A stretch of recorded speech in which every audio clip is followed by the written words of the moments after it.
ಮತ್ತೆ ನಿಮಗೋಸ್ಕರ ಯಾರನ್ನ ಬೇಕಾದ್ರೂ ತ್ಯಾಗ ಮಾಡ್ತೀನಿ. ಅಪ್ಪ ಅಮ್ಮ, ಮನೆ, ಮಠ, ಐಶ್ವರ್ಯ, ವೈಭವ ಎಲ್ಲಾನು. ನಾನು ನಿಮ್ಮನ್ನ ತುಂಬಾ ಪ್ರೀತಿಸ್ತಿದ್ದೀನಿ ಶಿವ,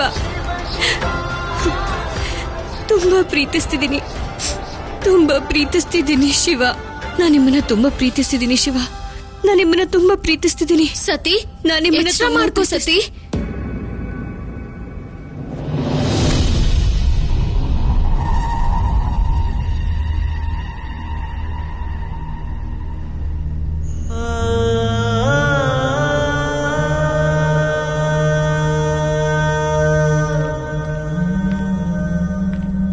ಸತಿ, ಸತಿ,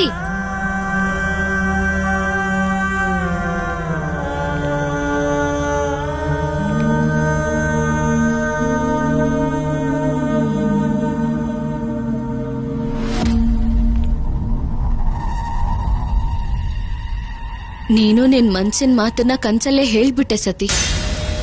ನಾನೆಲ್ಲ ಕೇಳಿಸ್ಕೊಂಡೆ.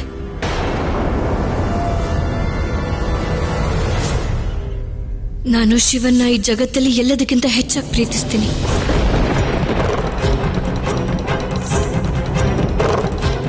ನಮ್ಮೇಲಿನ ಪ್ರೀತಿಗಿಂತನಾ? ಅದಂತೂ ನನಗಿನ್ನೂ ಗೊತ್ತಿಲ್ಲ. ಆದ್ರೆ ಶಿವ ಮತ್ತೆ ನನ್ನ ಸಂಬಂಧ ಸಾಧಾರಣವಾದದ್ದಂತೂ ಅಲ್ಲ. ಅದಕ್ಕೋಸ್ಕರ ನೀನು ನಮ್ಮೆಲ್ಲರನ್ನೂ ಮರ್ತು ಹೋಗ್ತೀಯಾ? ಒಂದ್ ವೇಳೆ ಆಯ್ಕೆ ಮಾಡೋ ಅವಶ್ಯಕತೆ ಬಂದ್ರೆ ನಾನು ಶಿವನನ್ನೇ ಆಯ್ಕೆ ಮಾಡೋದು.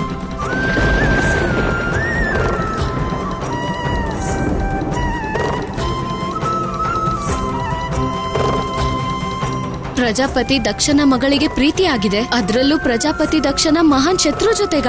ಪ್ರೀತಿ ಮನಸ್ಸಿಗೆ ಸಂಬಂಧಪಟ್ಟಿತ್ತು ಅಕ್ಕ. ಹಸಿವು ಮತ್ತೆ ಬಾಯಾರಿಕೆ ಇದ್ದ ಹಾಗೆ. ಪ್ರೀತಿ ಮಾಡೋದಲ್ಲ, ಅದು ಅನುಭವ ಆಗೋದು. ಅದರ ಅನುಭವ ಆದ್ಮೇಲೆ ನಮ್ಗೆ ಅದ್ರ ಅರಿವಾಗೋದು.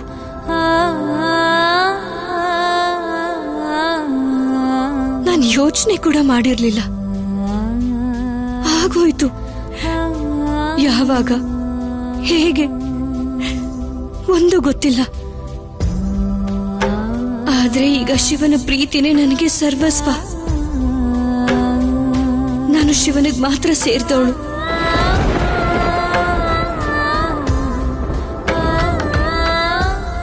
ಮತ್ತೆ ನನಗೆ ಶಿವನ್ ಮೇಲಿರೋ ಈ ಭಾವನೆ ಯಾವತ್ತಿಗೂ ಕೊನೆ ಆಗೋದಿಲ್ಲ, ಯಾವತ್ತಿಗೂ ಇಲ್ಲ.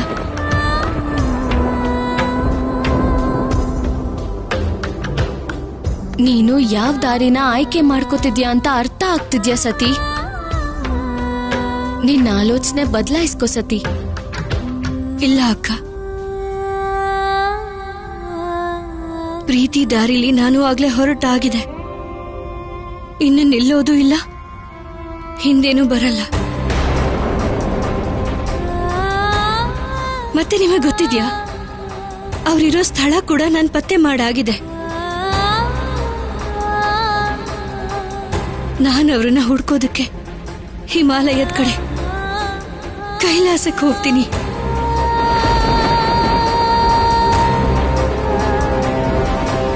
ನೀನ್ ಏನ್ ಮಾತಾಡ್ತಿದ್ಯಾ ಅಂತ ನಿನಗ್ ಗೊತ್ತಿದ್ಯಾ? ನಾನ್ ಸತ್ಯನೇ ಹೇಳ್ತಿದ್ದೀನಿ. ಇನ್ನು ನನ್ನನ್ನ ತಡೆಯೋದು ನನ್ನಿಂದಾನೂ ಸಾಧ್ಯ ಇಲ್ಲ.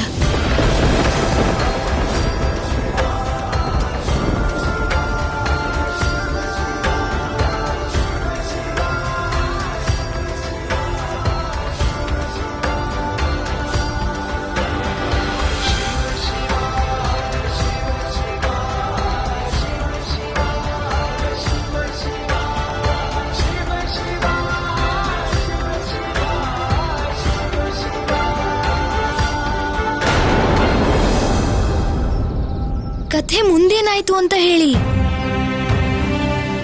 ನಾರದ ಮುನಿಗಳು ಯಾವ ಉದ್ದೇಶಕ್ಕೆ ಕೈಲಾಸಕ್ಕೆ ಹೋಗಿದ್ರು? ಅವರು ಅದ್ರಲ್ಲಿ ಸಫಲರಾದ್ರ? ನಾರದ ಮುನಿಗಳು ಕೈಲಾಸಕ್ಕೆ ಹೋದ್ರು. ಜೊತೆಗೆ ಶಿವ ಮತ್ತೆ ಸತಿಯ ಪ್ರೀತಿನ ಮುಂದುವರ್ಸೋದು ಹೇಗೆ ಅಂತ ಯೋಚಿಸ್ತಿದ್ರು. ಆಮೇಲೇನಾಯ್ತು? ನೀವು ಬೇಗ ಹೇಳಿ. ಒಂದ್ ಕಡೆ ಸತಿ ಶಿವನನ್ನ ಹುಡ್ಕೋದಕ್ಕೆ ಕೈಲಾಸಕ್ಕೆ ಹೊರಟಿದ್ಲು. ಅಲ್ಲೇ ಕೈಲಾಸದಲ್ಲಿ ನಂದಿ ಮತ್ತೆ ನಾರದರ ಗೊಂದಲ ಏನು ಅಂದ್ರೆ, ಈ ಪ್ರೇಮ ಕಥೆನ ಮುಂದುವರ್ಸೋದು ಹೇಗೆ ಅನ್ನೋದು. ನಂದಿ, ನಾನೇನ್ ಮಾಡ್ಲಿ? ಶಿವಸತಿಯ ಪ್ರೇಮದ ಕಥೆಯನ್ನ ಹೇಗ್ ಮುಂದುವರ್ಸ್ಲಿ? ಮಹಾದೇವ ಏನನ್ನು ಕೇಳಿಸ್ಕೊಳ್ಳಕ್ಕೆ ಸಿದ್ಧ ಇಲ್ವಲ್ಲ.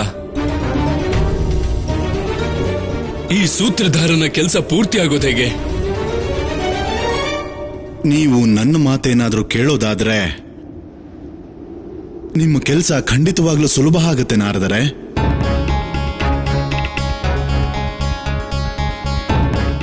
ಸರಿ, ಏನದು? ಪ್ರಭುಗಳ ಬಗ್ಗೆ ಯೋಚನೆ ಮಾಡೋದ್ ಬಿಟ್ಟು ನೀವು ಮಾತೆ ಸತಿ ಮನಸ್ಸಲ್ಲಿ ಪ್ರಭುಗಳ ಬಗ್ಗೆ ಹುಟ್ಟಿರೋ ಪ್ರೀತಿನ ಜಾಸ್ತಿ ಮಾಡೋದ್ರ ಬಗ್ಗೆ ಯೋಚನೆ ಮಾಡಿ ನಾರದ ಮುನಿಗಳೇ. ನನಗೆ ಅರ್ಥ ಆಗಿಲ್ಲ. ನೋಡಿ, ಮಾತೆ ಸತಿ ನಮ್ಮ ಪ್ರಭುಗಳನ್ನ ಹುಡುಕಿದ್ರೆ ಸ್ವಯಂ ಸತಿನೇ ಪ್ರಭುಗಳ ಮನಸ್ಸಿನಲ್ಲಿ ಪ್ರೀತಿ ಹುಟ್ಟಿಸ್ತಾರೆ. ಆದರೆ ಪ್ರಭು ಮನ್ಸಲ್ಲಿ ಪ್ರೀತಿನೇ ಹುಟ್ಟದೇ ಇದ್ರೆ ಮಾತೆ ಸತಿಗೆ ಶಿವ ಸಿಗೋದಾದ್ರೂ ಹೇಗೆ? ಹೇಗೆ ಅವರ ಮನ್ಸಲ್ಲಿ ಪ್ರೀತಿ ಹುಟ್ಟಿಸ್ತಾರೆ? ಯಾವ ಕಡೆ ಹೋಗೋದು? ಕೈಲಾಸ ಯಾವ ದಿಕ್ಕಲ್ಲಿರ್ಬೋದು? ಸತೇ,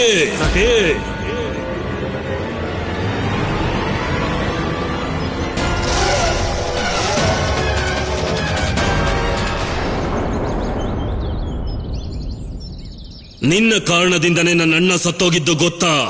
ನಿನ್ನ ಕಾರಣದಿಂದನೇ. ಈಗ ನಾನ್ ನಿನ್ನನ್ನ ಸುಮ್ಮನೆ ಬಿಡೋದಿಲ್ಲ.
ಹೊರಟು ಹೋಗೋ ಇಲ್ಲಿಂದ.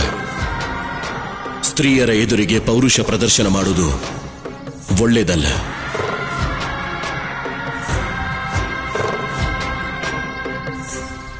ಆದ್ರೆ ನೀನಿಲ್ಲಕ್ ಬಂದಿದ್ದು ಒಳ್ಳೇದೇ ಆಯ್ತು ಶಿವ.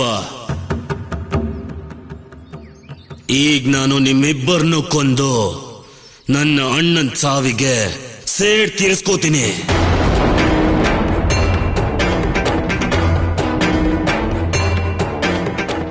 ಈ ಸೇಡು ಅನ್ನೋ ಬೆಂಕಿಲಿ ವ್ಯಕ್ತಿ ತಾನಾಗೆ ಸಾಯ್ತಾನೆ.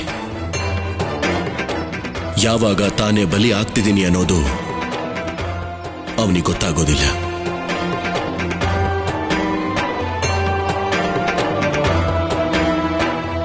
ನೀವು ಸತ್ಯ ಹೇಳಿದ್ರಿ ಶಿವ. ನಾನು ಇದನ್ನ ಅನುಭವಿಸಿದ್ದೀನಿ. ಸೇಡಿನ ಬೆಂಕಿಯಲ್ಲಿ ಬೇಯ್ತಾ ಇರೋ ನನ್ನ ಪಿತಾಶ್ರೀ ಪರಿವರ್ತನೆ ಆಗಿರೋದನ್ನ ನೋಡಿದ್ದೀನಿ. ನಿನ್ನ ಈ ಉಪದೇಶ ನಾನ್ ಸೇಡ್ ತೀರಿಸ್ಕೊಳ್ಳೋದನ್ನ ತಡೆಯೋಕ್ ಸಾಧ್ಯ ಇಲ್ಲ ಶಿವ.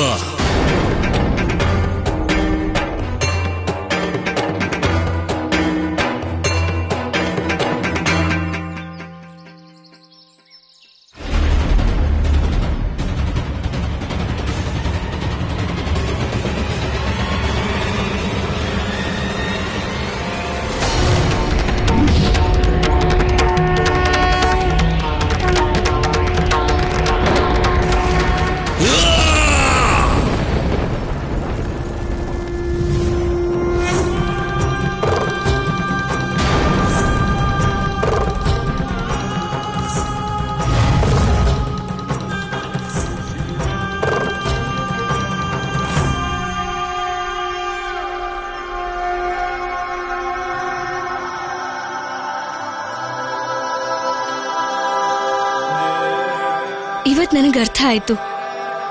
ನಾನು ನಿಮ್ಮನ್ನ ಮತ್ತೆ ನೀವು ನನ್ನ ನಿನಗೇನೂ ಗೊತ್ತಿಲ್ಲ.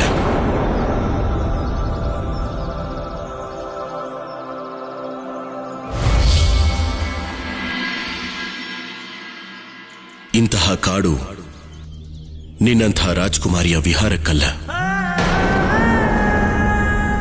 ನೀನಿಲ್ಲಿಗೆ ಯಾವತ್ತೂ ಬರಬಾರ್ದು.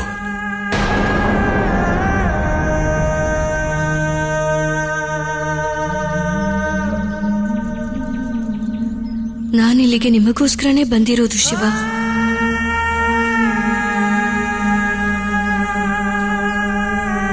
ಇಲ್ಲಿಂದ ಹೊರಟು ಹೋಗು.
ನೆರೆಮನೆ ಗೆಳತಿ, ಈಗ ಶಿವ ಸತಿನ ಕೈಲಾಸಕ್ಕೆ ಕರ್ಕೊಂಡು ಹೋಗೋಕ್ ಬಂದಿದ್ರಾ?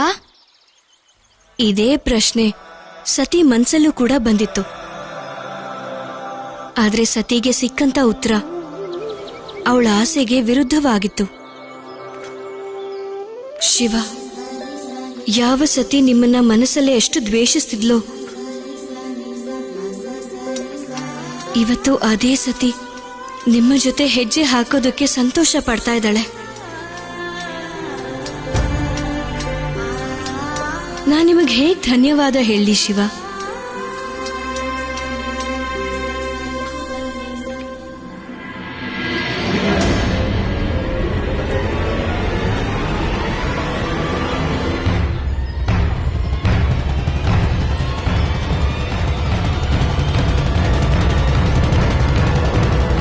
ನಿಂತ್ಕೊಳ್ಳಿ ಶಿವ.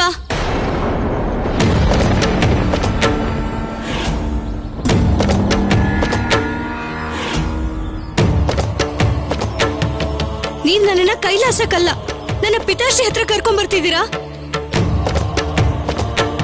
ನಾನು ಏನು ಗೊತ್ತಿಲ್ದಿರೋ ಚಿಕ್ಕ ಮಗು ಅಲ್ಲ, ನನ್ನ ಪಿತಾಶ್ರೀ ಹತ್ರ ಕರ್ಕೊಂಡ್ ಬಂದ್ ಬಿಡೋದಕ್ಕೆ.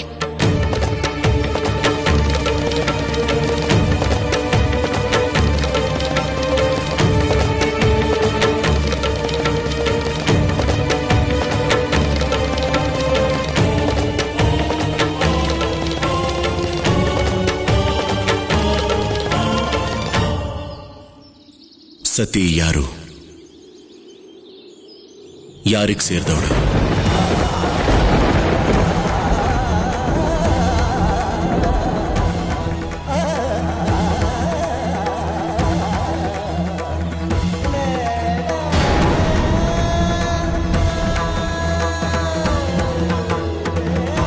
ಯಾರು ಸತಿ? ಮತ್ತೆ ಯಾರಿಗೆ ಸೇರಿದವಳು? ಇದನ್ನ ತಿಳ್ಕೊಳ್ಳೋದಕ್ಕೂ ಮೊದಲು ನಾನು ನಿಮ್ ಹತ್ರ ಒಂದು ಉತ್ತರ ತಿಳ್ಕೋಬೇಕಾಗಿದೆ. ಈ ಪ್ರಶ್ನೆನ ಅವತ್ತು ನೀವು ಕಾಡಲ್ಲಿ ಯಾಕೆ ಕೇಳಿಲ್ಲ? ನಾವು ಮೊದಲನೇ ಸಲ ಭೇಟಿ ಆದಾಗ ಇಲ್ಲಿ ನನ್ನ ಅರಮನೆ ಎದುರುಗಡೆ ಯಾಕೆ ಕೇಳ್ತಾ ಇದ್ದೀರಾ?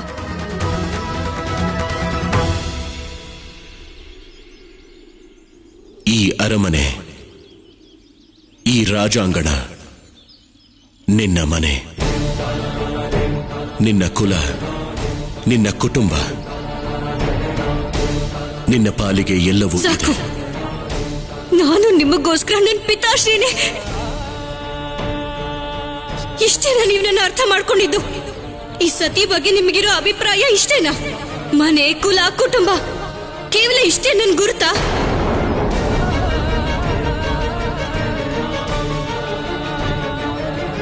ಇಲ್ಲ, ನಿಮಗ್ ನನ್ ಬಗ್ಗೆ ಗೊತ್ತೇ ಇಲ್ಲ. ಸತಿ ಯಾರು ಅನ್ನೋದನ್ನ ಈಗ ಹೇಳ್ತೀನಿ, ಕೇಳಿಸ್ಕೊಳ್ಳಿ.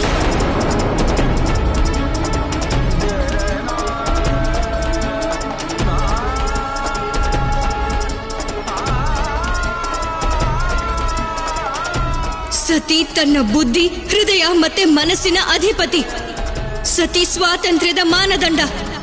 ಸತಿ ತನ್ನ ನಿರ್ಧಾರಗಳನ್ನ ಮತ್ತೆ ತನ್ನ ಕೆಲಸದ ಜವಾಬ್ದಾರಿಯನ್ನ ಹೊತ್ಕೊಳ್ಳೋಕೆ ಬರೋ ಯೋಗ್ಯತೆ ಇರುವಂತ ರಾಜ್ಕುಮಾರಿ.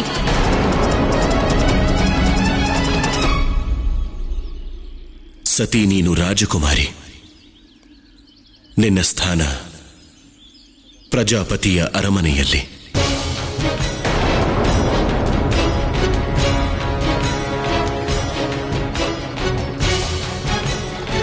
ಹೀಗೆ ಕಾಡಲು ಓಡಾಡೋದು ಒಳ್ಳೇದಲ್ಲ. ಯಾವ್ದು ಒಳ್ಳೇದು, ಯಾವ್ದು ಒಳ್ಳೇದಲ್ಲ ಅಂತ ನೀವ್ ನನಗೆ ಹೇಳ್ಬೇಡಿ. ನೀವ್ ನನಗೆ ಅವಮಾನ ಮಾಡ್ತಿದ್ದೀರಾ. ನನ್ನನ್ನ ಕಾಡಲ್ಲಿ ರಕ್ಷಿಸಿದ್ದಕ್ಕೆ ನಾನು ಶಕ್ತಿಹೀನಳು ಅಂತ ನಿರ್ಧಾರ ಮಾಡಿದ್ರ? ಸತಿ ದುರ್ಬಲಳಲ್ಲ. ಸತಿಯ ರಕ್ಷಣೆಗೆ ತನ್ನ ಪಿತಾಶ್ರೀ ಅವಶ್ಯಕತೆಯೂ ಇಲ್ಲ, ಶಿವನ ಅವಶ್ಯಕತೆಯೂ ಇಲ್ಲ.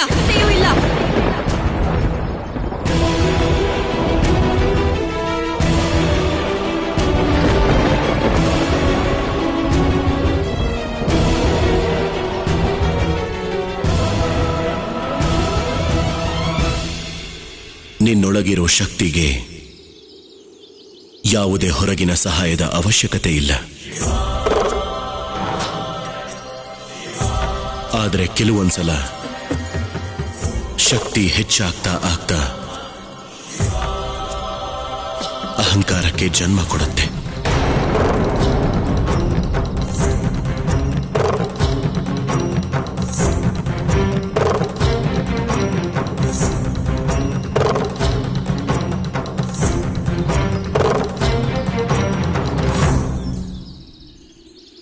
ಅಹಂಕಾರ? ನಿಮಗೆ ನನ್ನ ಮನಸ್ಸು, ನನ್ನ ಮಾತು, ನನ್ನ ಹೃದಯದಲ್ಲಿ ಬರೀ ಒಂದೇ ಭಾವನೆನ ಕಾಣಿಸಿದ್ದು ಅಹಂಕಾರ.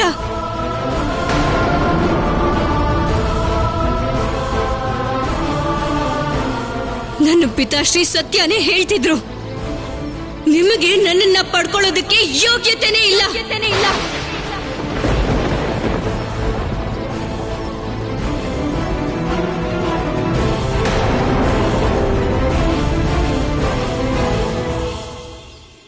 ಯೋಗ್ಯತೆ ಅಯೋಗ್ಯತೆಯ ಪ್ರಶ್ನೆನೇ ಬರೋದಿಲ್ಲ ಸತಿ.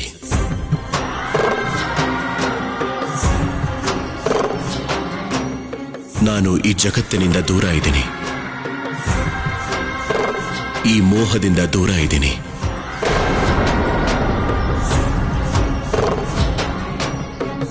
ನನ್ನ ಪ್ರೀತಿ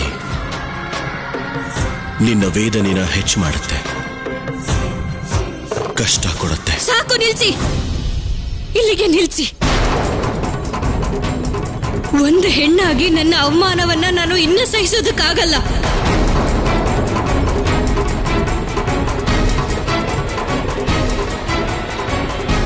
ನಾನು ಪ್ರಜಾಪತಿ ದಕ್ಷನ ಮಗಳು ಸತಿ.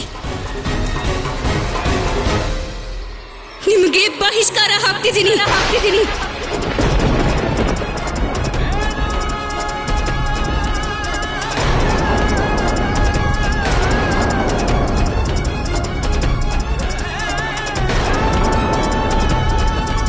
ನನ್ನ ಹೃದಯದಲ್ಲಿ ನಿಮಗಾಗಿ ಹುಟ್ಟಿರೋ ಭಾವನೆಗಳು, ಅದಕ್ಕೂ ನಾನು ಬಹಿಷ್ಕಾರ ಹಾಕ್ತೀನಿ.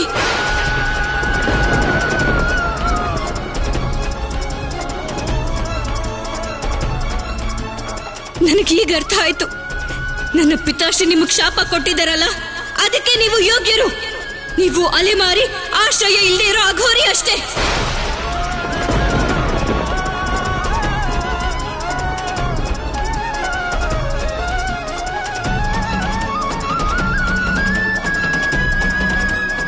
ನಿಮಗೆ ಈ ಅರಮನೆಯಲ್ಲಿ ಯಾವ ಸ್ಥಾನನೂ ಇಲ್ಲ. ನನಗೆ ಆ ಕಾಡಲ್ಲಿ ಸ್ಥಾನ ಇರ್ಲಿಲ್ವಲ್ಲ, ಅದೇ ರೀತಿ